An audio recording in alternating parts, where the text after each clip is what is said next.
Buffalo, New York, AP, Tops Friendly Market was more than a place to buy groceries. As the only supermarket for miles, it became a sort of community hub on Buffalo's east side, where you chatted with neighbors and caught up on people's lives.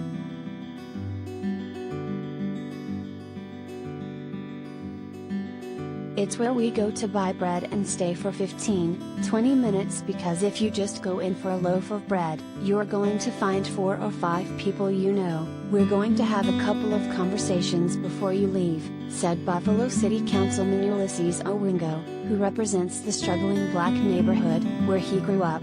You just feel good because this is your store.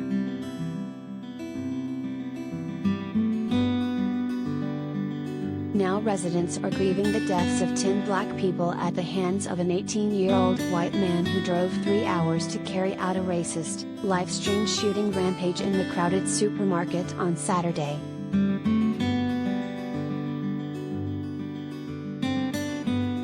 They're also grappling with being targeted in a place that has been so vital to the community. Before Tops opened on the east side in 2003, residents had to travel to other communities to buy nutritious food or settle for snacks and higher-priced staples like milk and eggs from corner stores and gas stations.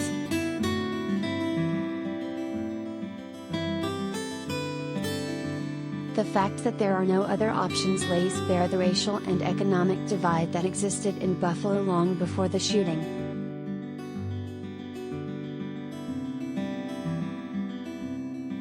People talked about the demographics, the income levels, the crime and other factors. Buffalo Mayor Byron Brown said, "I felt that the money here was as green as the money anywhere, that there was a lot of money to be spent in this community and there were needs to be served."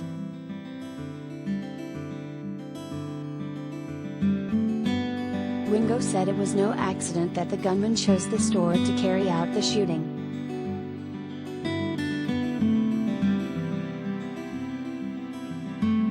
Knowing the density of African Americans on this side of the city and going to that Tops knowing that this side of the city is a food desert was intentional, it was deliberate, and it was evil, Wingo said. And we know that because he did reconnaissance the day before to ensure that there were black folks there.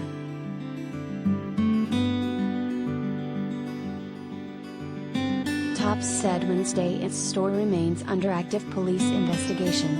Once that's done, we will have a team assess next steps with the intention of rebuilding and repairing the store for the community in as short a period of time as possible, it said.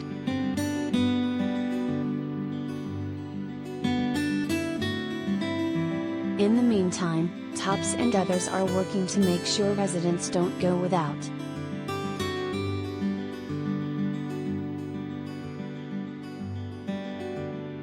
A makeshift food bank was set up not far from the supermarket.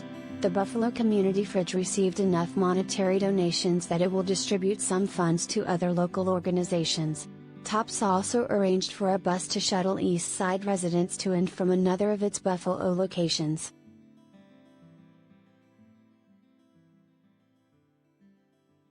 Pastor James Giles, coordinator of the anti-violence group Buffalo Peacemakers, said he has been juggling calls offering help from area churches and businesses, the Buffalo Bills, competing grocery stores and even the utility company after the shooting.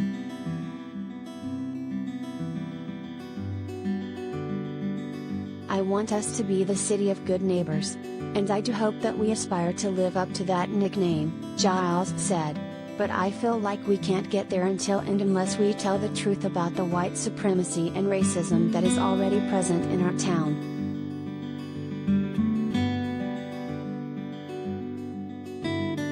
After decades of neglect and decline, only a handful of stores are along Jefferson Avenue, the East Side's once thriving main drag, among them a Family Dollar, a deli, a liquor store and a couple of convenience stores, as well as a library and black-run businesses like Golden Cup Coffee, Zawadi Books, and the Challenger News.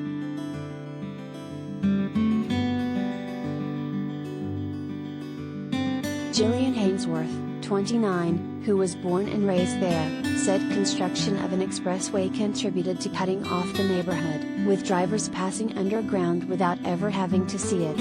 At a recent rally, Hainsworth said she asked the crowd how many needed GPS to get there, and many of the white people raised their hands.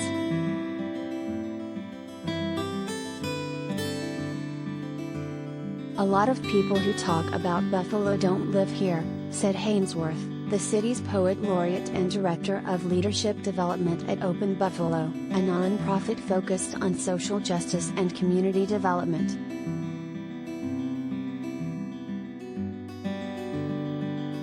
Like many residents, she pauses to think when asked where the next closest major grocery is located. None is within walking distance, and it takes 3 different buses to get to the price right.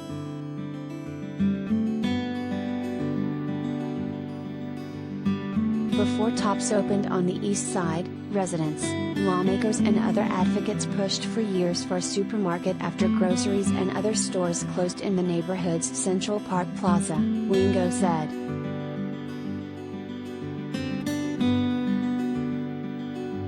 Yvette Mack, 62, remembers when the streets weren't so empty.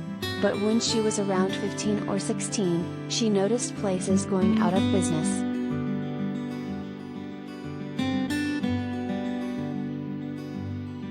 "Everything started fading away as I got older," she said.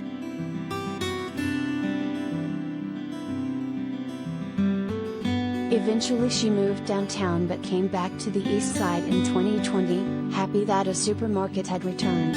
Max says she shopped at Tops daily, sometimes 3 or 4 times, to buy pop, meat and to play her numbers. She was there Saturday before the shooting.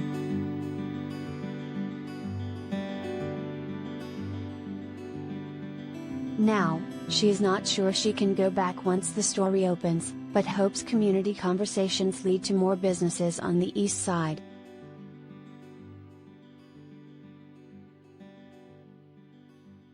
Hainsworth worries that when Tops does reopen, it's not going to feel like ours anymore. "And we fought so long for something to feel like ours. And Black communities across the country have been fighting so long just to feel like something belongs to us, like something is safe for us," she said. "Like we can go shopping, we can go to church, we can go to school, we can go to the movies. And that's just continuously being taken from us."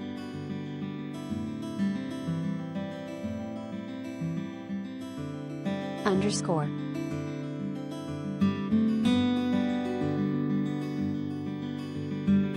Sarkar and Nasir are members of AP's Race and Ethnicity team. AP writers John Warawa and Carolyn Thompson in Buffalo, New York, and Tammy Weber in Fenton, Michigan, contributed to this story.